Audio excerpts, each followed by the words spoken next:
নমস্কার বন্ধুরা, রমা হেন্সেল ব্লগে সবাইকে স্বাগত। আমি রমা চলে এসেছি একটি নতুন রেসিপি নিয়ে। সুস্বাদু রেসিপি তোমাদের সাথে শেয়ার করব। আজ আমি তোমাদেরকে বানিয়ে দেখাচ্ছি ডিম ভাপা। চলো কিভাবে আমি ডিম ভাপাটা তৈরি করি, একদম শর্টকাটে। যাদের হাতে সময় নেই তারা এইভাবে তৈরি করে খেয়ে ভীষণ সুস্বাদু একটা রেসিপি তোমাদের সাথে শেয়ার করার জন্য নিয়ে এসেছি। আমি এটা একটু অন্যরকমভাবে করব, সেই জন্য সেটা শেয়ার করছি। তোমরা চাইলে কাঁচাও করতে পারো। তো দেখো, এখানে আমি ডিম সিদ্ধ অলরেডি সেদ্ধ করে রেখেছি। এখানে একটু আমি দই নিয়েছি, টক দই, তার সাথে 1 চামচ চিনি রেডি করা আছে। চিনিটা দিয়ে আমি দইটাকে ভালো করে ফেটিয়ে নিতে হবে। আর এখানে মশলা আমি কী কী নিয়েছি সেটা শেয়ার করছি। রসুন থেতো করা আছে, একটু পেঁয়াজ কুচি আছে, হলুদ, পরিমাণ মতো নুন আর লঙ্কা, আর এখানে সর্ষে, পোস্ত আর কাঁচা লঙ্কা দিয়ে আমি একটা পেস্ট করে নিয়েছি অল্প করে। আর গোটা কাঁচা লঙ্কা রয়েছে। সর্ষের তেল দিয়ে আমি রান্নাটা সারবো। চলো তাহলে রান্নাঘরে যাই, ওখানে আমি তোমাদের সাথে শেয়ার করছি কিভাবে আমি করব।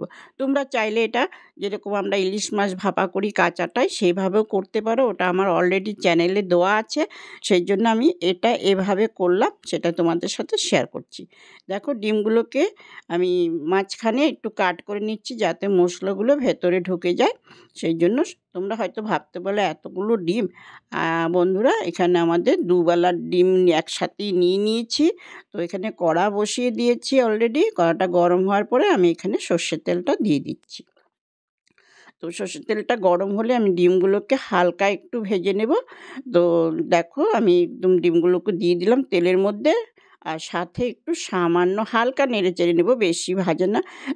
আমার কাছে না এইভাবে করলে না ভীষণ ভালো লাগে, মানে কাঁচাটার থেকে।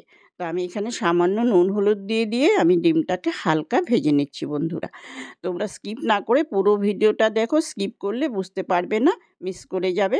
তোমরা যে যেখান থেকে দেখে থাকো প্লিজ আমার চ্যানেলটাকে একটা লাইক করে সাবস্ক্রাইব করে দিয়ে পাশে থেকো। আর দেখার আগে একটা লাইক করে দেখা শুরু করো প্লিজ বন্ধুরা। তো দেখো, আমি ডিমগুলোকে তুলে নিচ্ছি, এইভাবে হালকা ভেজে নিলেই হবে। আর এই তেলেই আমি এখন ফোড়নগুলো দেবো। ফোড়নের মধ্যে আমি রসুন থেতো যা যা নিয়েছি সব একসাথে দেব। তো পেঁয়াজটা আর রসুনটাকে আমি একটু ভালো করে ভেজে নিতে হবে প্রথমে। তো আমি তো বললামই, কাঁচা চাইলে তোমরা কাঁচাটাও করতে পারো। যাদের হাতে সময় নেই তোমরা এইভাবে ডিম ভাপাটা করো।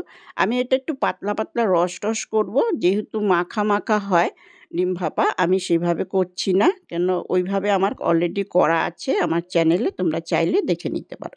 এখানে আমি সব মশলা একসাথে অ্যাড করে দিচ্ছি, দিয়ে আমি কষিয়ে নিব মশলাটাকে।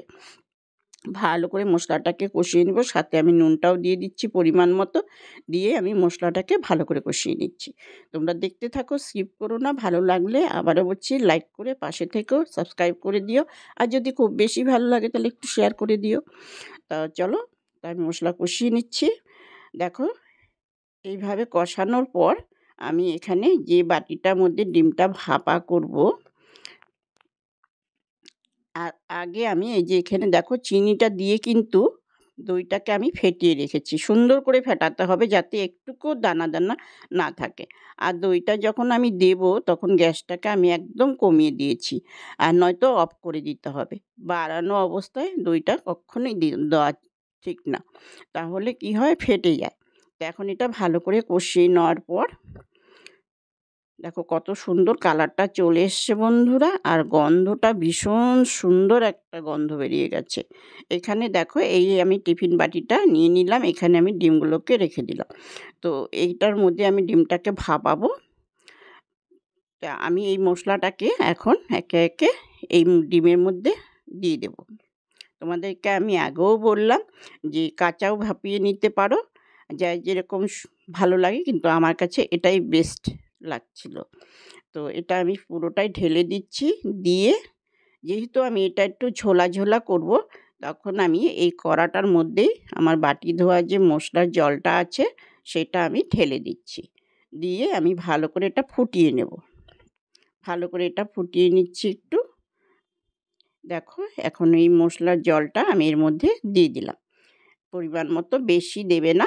দেওয়ার পরে কত সুন্দর একটা কালার এসছে, দেখেছো? এখন এর মধ্যে আমি দেব একটু সামান্য ধনেপাতা কুচি। আর এখানে দেখো, এখানে আমি জলটা গরম বসিয়ে দিয়েছি, কড়াতে একটু জল দিয়ে একটা স্ট্রেনার দিয়ে দিলাম, উল্টো করে দিলাম, যেহেতু বসবে না, নাহলে ঢাকবে না। তো এখন আমি ধনেপাতার মধ্যে কিছুটা দিয়ে, তোমরা চাইলে দিতেও পারো, নাও দিতে পারো, সুবিধা তোমাদের। আর তোমরা এখানে টমেটোও ব্যবহার করতে পারো। আমার কাছে যেহেতু টমেটোটা এখন আপাতত নেই, সেই জন্য দিতে পারলাম না।